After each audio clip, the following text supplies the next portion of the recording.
Hey everyone, welcome back to English Journey Podcast, the show where we explore interesting topics and help you improve your English at the same time. I'm Emily. And I'm Tom. Today, we're diving into a super popular topic, passive income, and more importantly, the 5 biggest barriers that stop people from building it.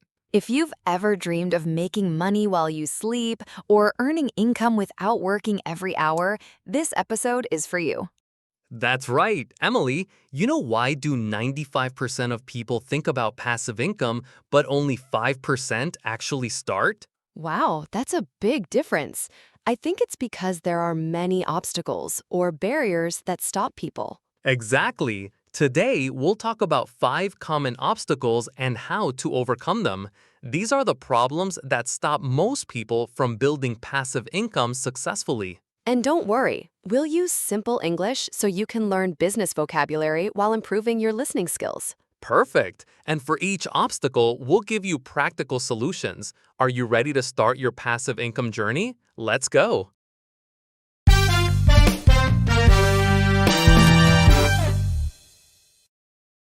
All right, Tom, let's dive into the first mental block. We constantly hear people say, I'm not smart enough, or I don't have the right skills yet. Oh, yes, this is very common. People believe they need to become experts before taking their first step. But here's the reality. Most successful entrepreneurs weren't experts when they started. Exactly.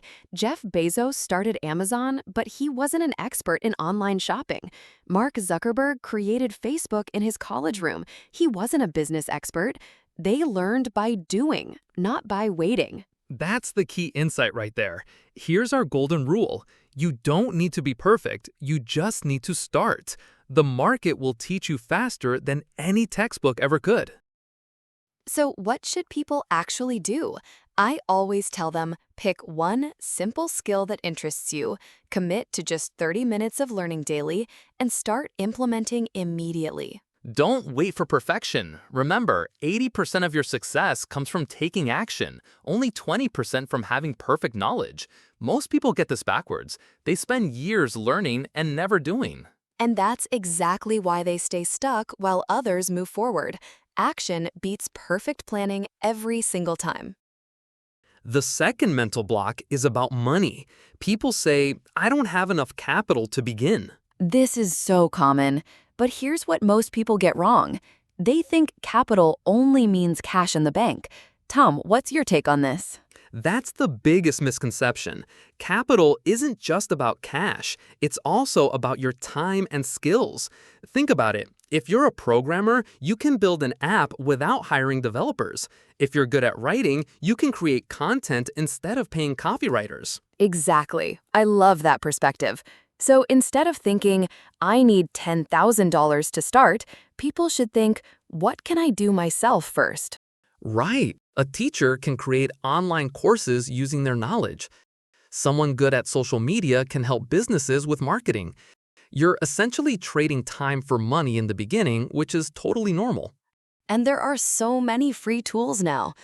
Canva for design, social media platforms for marketing, YouTube for hosting content. The barrier to entry is lower than ever. Plus, you can always partner up with someone who has different skills. Maybe they have some money but need your expertise, or vice versa. I always tell people, start with what you have, not what you wish you had. That's such good advice. The key is recognizing that most successful businesses started small. Amazon started in a garage, Facebook in a dorm room. They didn't wait for perfect conditions. Exactly. Your ambition and willingness to learn, that's your real capital right there.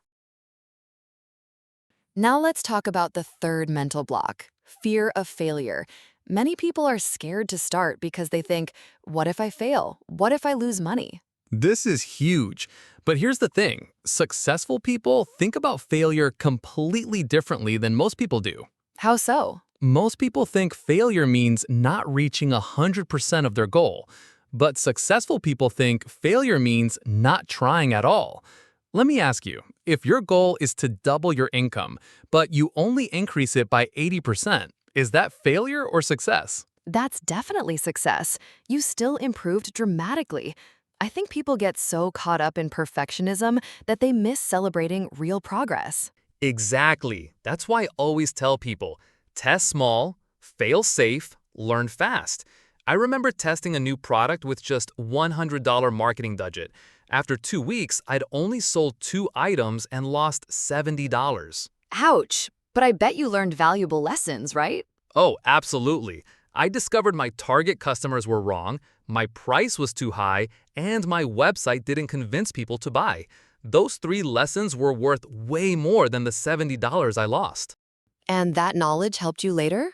You bet. I applied those lessons to my next project and made $2,000 in the first month. See, that $70 wasn't a loss. It was tuition for a very expensive education that paid off big time. I love that perspective. Instead of avoiding failure, you're treating it as affordable market research. Obstacle number 4. I don't have time. Emily, this is probably what we hear most often. Oh, absolutely. Everyone says they're too busy. But Tom, do people really not have time, or do they just use time poorly? That's exactly the right question. According to research, the average person spends 2.5 hours per day on social media. That's 2.5 hours. If you reduce that by just 20%, you get 30 minutes per day. Wow, when you put it like that. So the time is actually there, we just need to redirect it better. Exactly. Here's our simple solution. Replace 30 minutes of distraction with progress. Instead of endless scrolling, use that time to learn a new skill or work on your side project. I love this approach. And there are so many ways to find those 30 minutes. Wake up a bit earlier, use lunch break time, listen to educational podcasts while commuting, or work in the evening instead of binge watching Netflix. The beautiful thing about 30 minutes is the compound effect. It seems small, but small actions every day create massive results over time. Can you give us an example of that? Sure, if you write one blog post every day for 30 minutes, after 1 year, you'll have 365 posts. That's enough content to build a seriously strong online presence and potentially generate significant income. That's incredible. So it's not about finding huge blocks of time, it's about being consistent with small amounts of focus time every single day. Our final mental block is one people don't talk about much, feeling alone and unsupported. Starting a business can be really lonely. This hits deep, Emily. Often your friends and family don't understand your entrepreneurial dreams. They might say things like, just get a safe job, or this sounds too risky. And that can be crushing when you need support the most. So what's the solution? Find a tribe that shares your vision. Don't walk alone. Statistics show that entrepreneurs with strong support networks have 70% higher success rates. Community isn't just nice to have, it's essential.